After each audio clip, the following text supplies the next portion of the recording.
되었습니다. 자, 항상성 유지의 첫 번째 이야기 또 나옵니다. 혈당량 조절. 피 속에 포도당의 양을 조절하는 과정. 요거는 칠판에 적는 걸 다 머릿속에 외워놔야 됩니다. 어쩔 수 없어. 일단은 혈당량 조절에 기본적으로 얘기 나올 수 있는 기관, 당연히 이자가 나와야 돼요. 이제 그림을 그리면서 하나하나 생각하는 거야. 이자에 어떻게 생긴 섬처럼 생긴 조직이 하나가 있다고 했었어요. 명칭 갑니다. 명칭 기억나요? 그 섬. 이거 정확히 기억하는 친구들이 랑 모르더라, 없더라. 단 한 명도 없었어요. 랑게르 한스섬. 랑게르 한스 섬. 외워야 돼요. 그리고 랑게르 한스 섬에는 세포가 두 종류의 세포가 있다고 했어요. 알파 세포하고 베타 세포 이렇게 있어. 그래서 여기에서 각각 호르몬이 분비가 된단 말이야. 베타 세포에서 분비되는 호르몬 인슐린 이거는 무조건 알아둬야 돼요.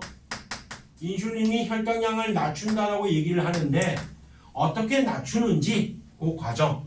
이 인슐린이 작용하는 표적 기관은 간이 됩니다. 간. 우리 인체에서 가장 큰 기관 간. 이 간에서 포도당과 글리코젠이 왔다 갔다 하는데 자, 포도당 그리고 글리코젠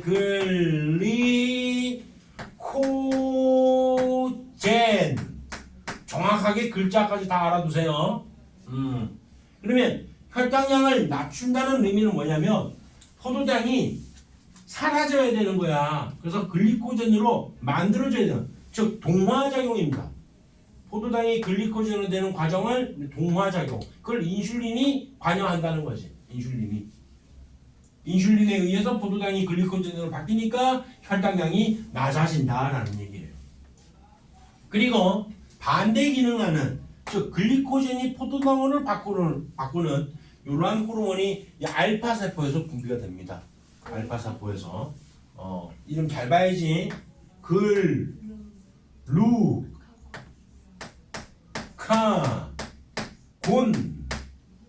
작용하는 거예요. 그러면 글리코젠이 포도당으로 분해되는 이화작용에 관계되겠네. 동화작용, 이화작용. 요거는 반드시 알아둬야 되는 아주 기본적인 건데도 불구하고 요거 헷갈리는 거예요. 이게 글리코젠, 글루카곤, 그다음 글리세롤 있잖아. 글리세롤. 요 세 개 용어 때문에 헷갈려요. 누구 얘기냐? 내 얘기예요. 옛날에 아주 오래전에 옛날에 그 얘기 그 드립 기억나냐 혹시? 당질코리티코이드가 혈당량을 증가시키는 스트레스성 호르몬이라 해서 당뇨병 환자한테 스트레스를 주면은 그러면 스트레스가 증가해서 빨리 죽을 수 있다 뭐 이런 드립 했던 기억나나요? 어떤 학원에서 그렇게 했다가 뭐라 했어? 그 학원에 베타 세포가 실제로 결핍된 제대로 인슐린이 분비가 안 되는 소아당뇨병 환자 학생이 실제로 있었었어. 그래서 되게 당황했댔지 내가. 그 학원이었어. 그 당황한 상태로 내가 수업을 들어가서 수업을 하는데 내가 헷갈린 거야. 뭐라 쓴지 알아 이거를? 글리코겐 이렇게 썼어. 글루코곤 이렇게 쓴 거야. 글리코젠을. 글루카곤을 글리카젠 막 이렇게 쓰고 막. 그래서 수업을 한 거야. 얼마나 내 자신이 초라하고 비참하고 얼마나 내 자신이 위축감이 들고 막 그랬을까. 자괴감이 들고. 그래서 심리상 담배를 피우면서 고민을 했어. 야, 그걸 왜 틀리겠으냐? 아무리 위축돼도 그렇지. 너무한 거 아니냐? 막 고민을 하다가 이런 생각을 한 거야. 그래, 이렇게 한번 해보자. 글루카곤, 곤으로 끝나니까 뭐가 생각나냐면 용이 생각나. 용, 드래곤, 용 보고 글루가, 용, 글루가, 용. 뭐 한다고? 그 용이 알을 낳았는데 그 알이 달달해. 인슐린은 배 타고 가서 그 알을 깼어. 안다노. 이렇게 내가 외우는 거야. 그랬다니까 그때부터 절대 안 헷갈리더라고요.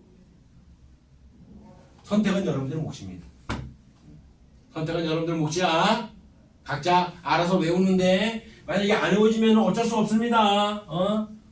나중에 분명히 헷갈린다고. 글리세롤도 헷갈리고요.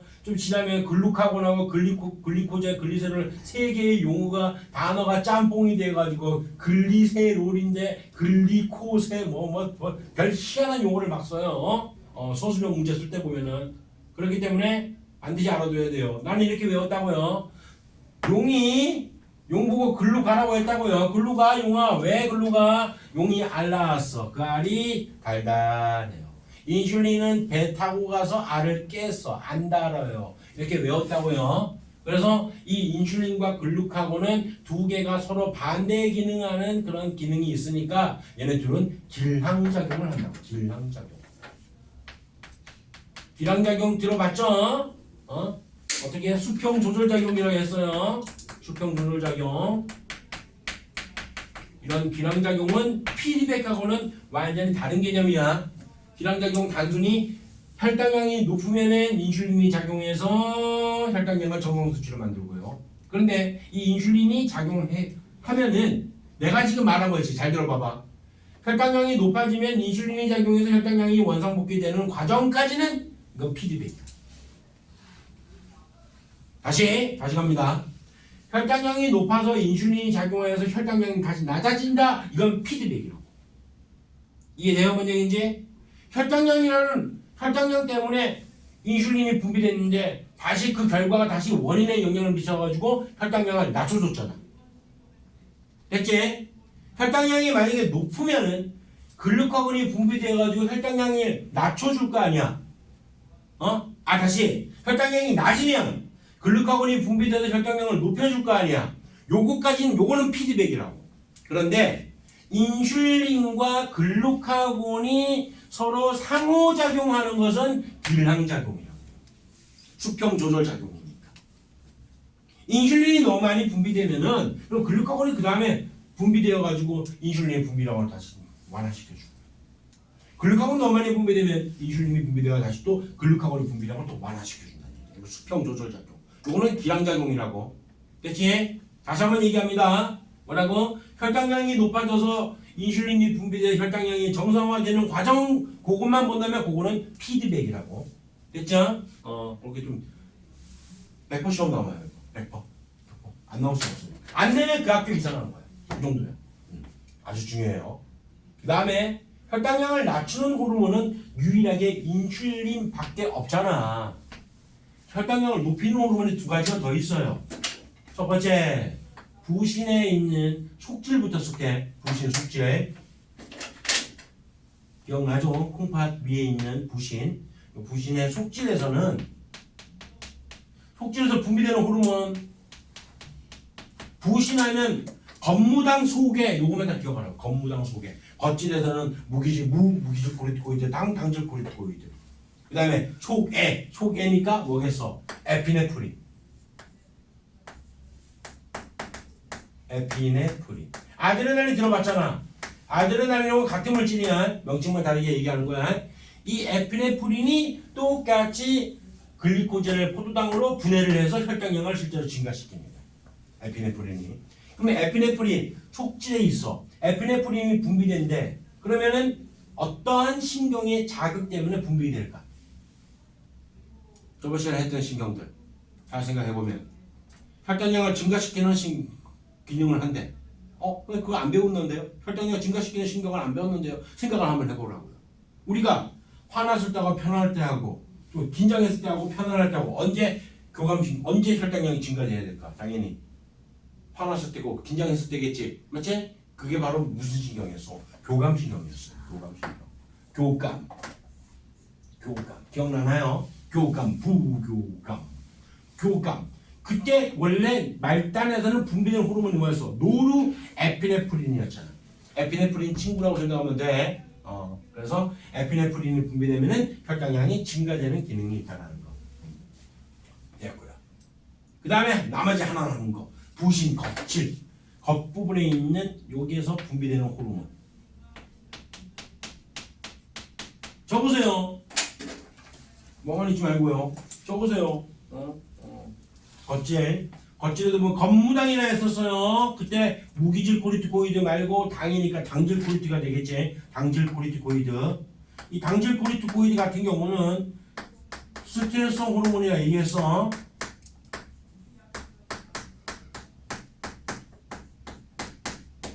얘는 특이합니다. 혈당량을 증가시키는 그 과정이 단백질과 지방을 포도당으로 전환시켜요. 이렇게 해서 내가 그때 드립했던 거야. 그래. 스트레스성 호르몬이니까 당뇨병 환자에게 스트레스를 막 주면은 혈당량이 증가돼서 빨리 죽는다 뭐 이런 식으로 얘기했었던 거예요. 이게 단백질하고 지방이 포도당으로 된다는 건 어떻게 보면 당연한 이야기입니다. 왜? 포도당이 CHO로 구성되어 있어. 지방도 CHO야. 단백질은 촐스야. CHONS 이렇게 돼 있어. 그럼 여기 있는 지방의 CHO가 CHO로 바뀌는 건 당연한 이야기고. 반대로 포도당이 지방으로 될 수도 있고요. 원자 배열만 다르게 하면 되는 거야. 이거는 여기서 질소하고 황을 떼내면은 단백질이 충분히 포도당이 될 수 있는 거거든. 당연한 이야기입니다. 원래는. 그래서 실제로 스트레스를 받으면 살이 많이 빠져요. 선생님이 고등학교 3학년 때 입시 스트레스, 공부 스트레스를 너무 많이 받다 보니까 실제로 살이 빠져가지고 교복이 주먹이 2개가 들어갔었어요. 그렇게 살이 많이 빠졌어. 고3 때. 내 기억이 나요. 정확한 키로수까지 정확히 기억나요. 그때 이후로 내가 그 키로수를 찍어본 적이 별로 없었어. 있긴 하셨네요. 그 정도로. 딱 한 번 찍어봤고 나머지 때는 다 그렇죠. 오버한 상태였었죠. 그때 완전 고3 때 홀쭉해졌었어요. 완전히 배가 쑥 들어가고 막 그냥 그랬었습니다. 그래서 그런 이유가 바로 단백질과 지방. 근데 스트레스 받아가지고 살이 빠지면 안 좋은 거잖아. 단백질까지도 뭐 하는 거야. 포도당 바뀌면 안 좋은 거야. 됐지? 그런 거예요. 아무튼 당질 코르티코이드는 이러한 특징이 있다는 거야. 그러니까 여기서 우리가 또 하나 짚고 넘어갈 게 있어요.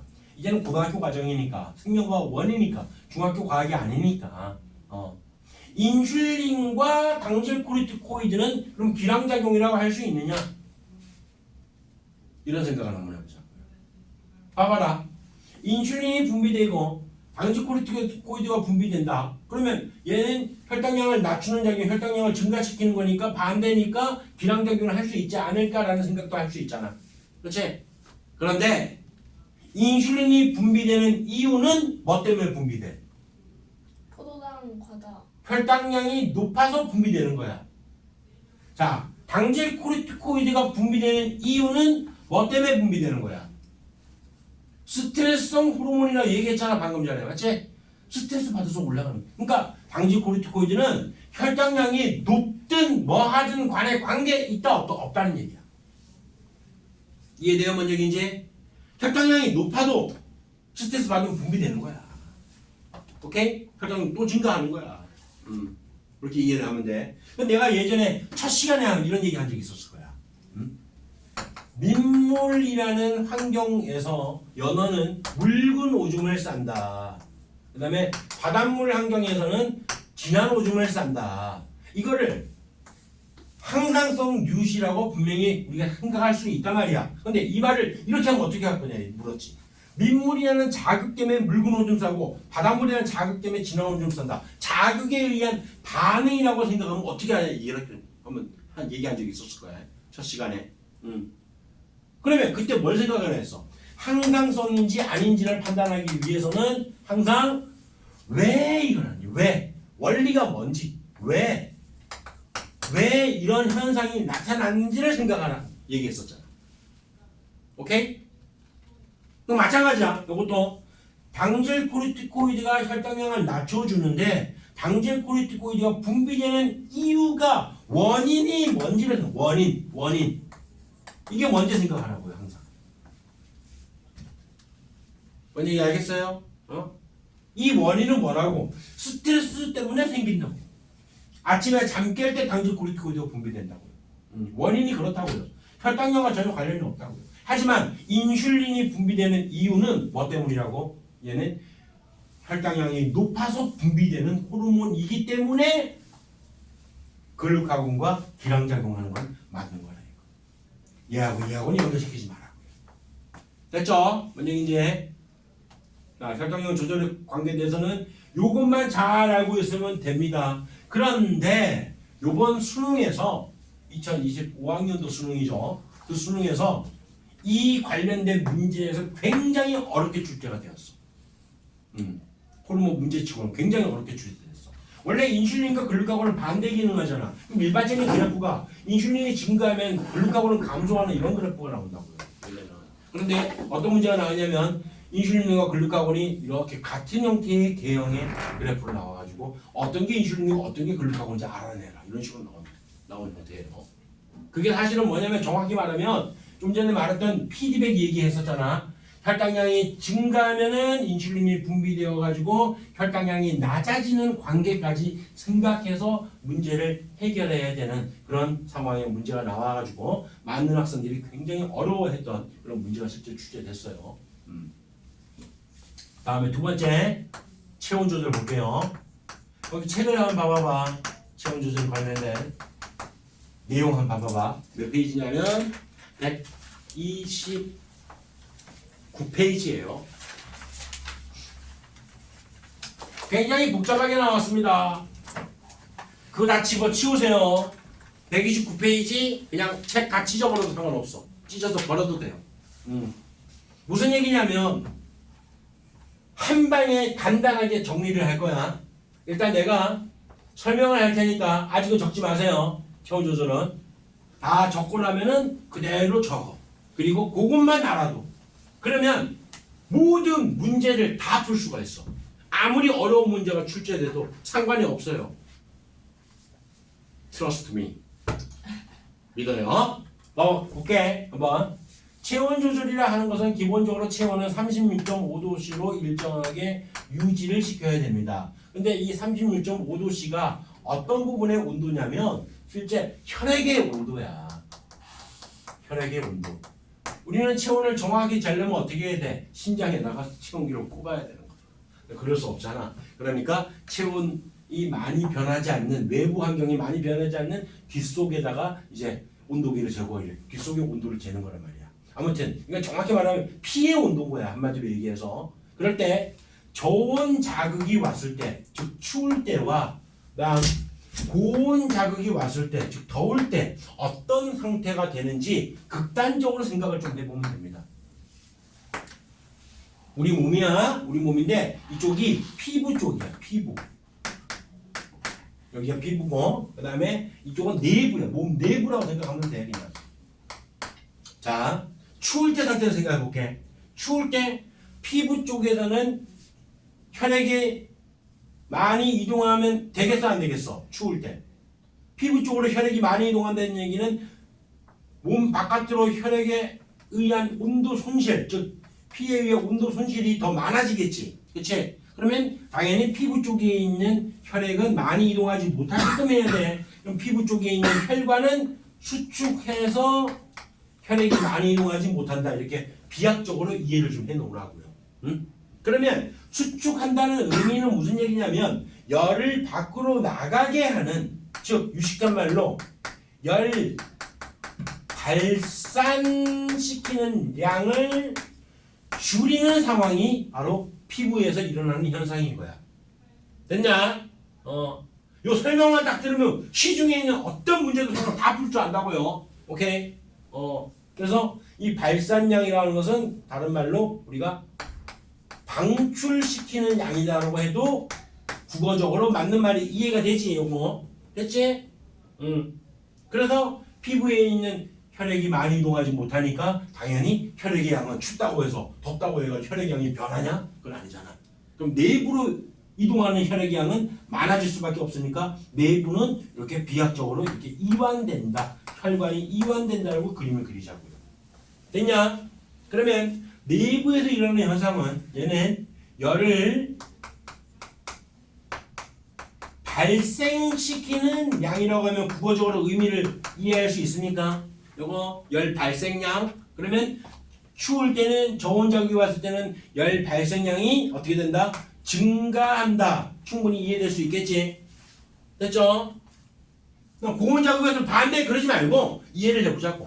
피부 쪽에서는 당연히 열을 발산시키는 양을 어떻게 해야 돼? 내보내는 양을 정상 체온을 맞춰야 되니까 당연히 많게 해야 되겠지. 그러면 피부 쪽에 있는 혈관은 이완을 한다. 물론 모세혈관이기 때문에 이렇게 이해되지는 않아. 하지만 비약적으로 이해를 위해서 이렇게 해놓은 얘기야. 됐지? 그러면 혈액의 양은 일정하니까 당연히 내부는 혈액의 양이 많이 이동하지 못해서 수축한다. 이렇게 알아두라고요. 열 발산량은 당연히 고온 자극에서 늘려야 되는 것이고 열 발생량은 고온 자극에서 줄여야 되는 거야. 요거 가지고 어떻게 접목을 시키냐면 이런 생각이야. 야, 추우면 요 그림 보고 그냥 가는 거야. 이제. 추우면 심장 박동은 촉진돼 억제돼. 그림 보니까. 추우면 내부가 뭔가 확장되는 방향이잖아. 심장 박동 촉진이 되는 거지. 됐지? 그러면 더우면 티록신의 분비량은 많아져 적어져. 티록신은 피부에서 분비돼, 내부에서 분비돼. 내부 티록신 여기서 분비되잖아. 그러면 어떻게 돼요? 그림 보라고요. 그림 보면 된다고요. 억제돼 촉진돼. 억제되는 거 아니야. 됐나요? 좋아. 그러면 추우면 TRH의 분비는 억제돼 촉진돼. TRH. 내부야 피부야. 아이 그거만 생각하면 되잖아. 내부잖아. 억제야 촉진이야. 촉진. 됐나요? 다 할 수 있다고. 한 가지 더 보너스. 한 가지 플러스를 시킬게. 실제 피부에는 털이 있어요. 근데 이 털 주변에 털 당김 근육이라 해서 잇모근이라는 근육이 이렇게 있거든. 잇모근. 너네가 소름 돋을 때 느낌 알잖아. 소름 딱 돋으면 털이 쫙 쏘잖아. 그 얘기를 하는 거야. 요 잇모근 털 당김 근이라 그래. 물론 사람에서는 이 잇모근이 많이 퇴화가 됐어. 근데 어제도 마찬가지. 어젯밤에 하얀이하고 까만이가 화 이런 새끼들이 갑자기 밖에서 무슨 소리가 나니까 긴장했는지 갑자기 이러더니 잇모근을 확 그냥 수축을 시키는 거야. 그래서 털이 꼬리에 있는 털이 그냥 확 부풀어 올라서 막 이러면서 있었던 그런 기억이 나요. 걔네들은 동물들은 잇모근이 발달이 많이 돼 있단 말이에요. 그래서 털을 세우고 털을 눕히고 하는 과정이 굉장히 원활하게 잘 일어나지만 사람은 잘 안 일어나긴 해요. 하지만 생각을 한번 해보자고. 잇모근이 수축할 때 빠르게 일어나 천천히 일어나. 빠르게 일어나. 빠르게 일어난다. 그런데 잇모근이 수축을 한다. 교감신경이야? 부교감신경이야? 부교감신경. 아 교감이다. 빠르게. 그래 빠르게니까. 긴장했을 때니까, 흥분했을 때니까, 화났을 때니까. 됐지? 그래서 교감신경의 작용이 일어난다고요. 교감. 요것만 기억하면 되겠지. 절전섬유, 절전뉴런의 길이. 교감신경이 얘가 강화됩니다.